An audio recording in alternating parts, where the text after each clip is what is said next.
Good afternoon, Mayor, committee members and members of council, members of the public. Alex Hamilton, your fire chief, with a purchase order for you to consider. So the recommendation before you is that the Finance and Governance Committee recommend that the City Council authorise the Mayor to execute a purchase order in the amount of $869,632 for the upfitting of 8 Battalion Chief Command vehicles by Stonewall Bodies. Second, adopt a resolution declaring the intent of the City to be reimbursed for certain capital expenditures from the proceeds of the indebtedness related to the purchase of 8 Battalion Chief Command vehicles. So, as a little bit of background, in last year's budget, or fiscal year 21-22, the City of Oxnard budget approved the project 22202 for the purchase and upfitting of 8 command vehicles.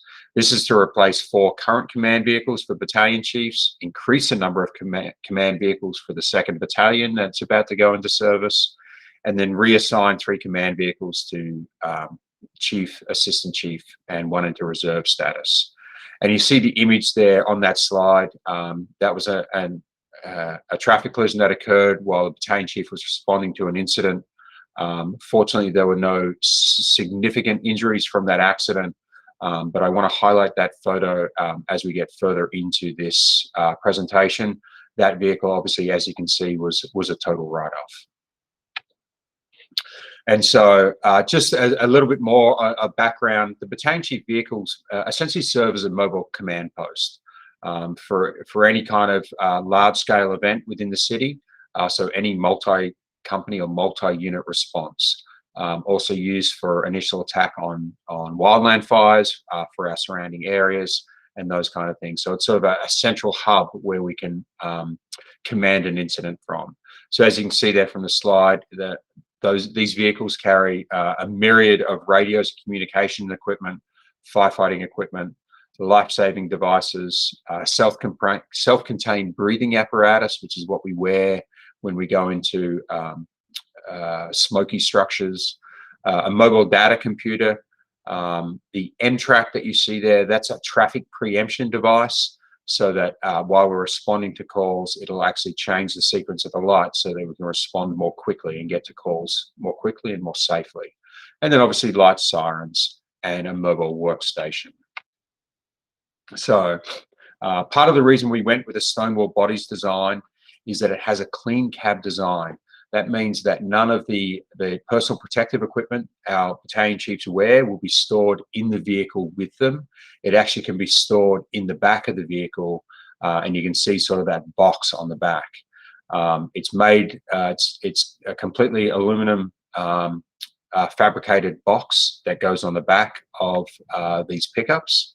And the beauty about this, and one of the large selling points, and not only is it fantastic for cancer prevention and keeping contaminated personal protective equipment outside of the cab of the vehicle, but also in the case of that photo I highlighted earlier in the presentation, rather than writing off an entire vehicle if there's a front end collision like that, we can actually take this box off the back of that cab and chassis and put it on a new cab and chassis.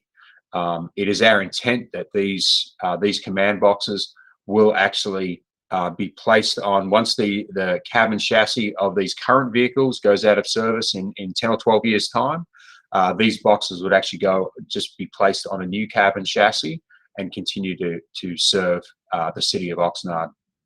So that's one of the big advantages of these, is it can be moved to a different vehicle if it were either damaged in a traffic collision, or if the cab and chassis of that vehicle ages out.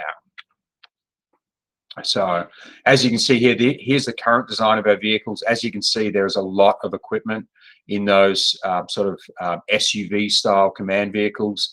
But as I mentioned before, we really want to get that personal protective equipment out of the cab of the vehicle.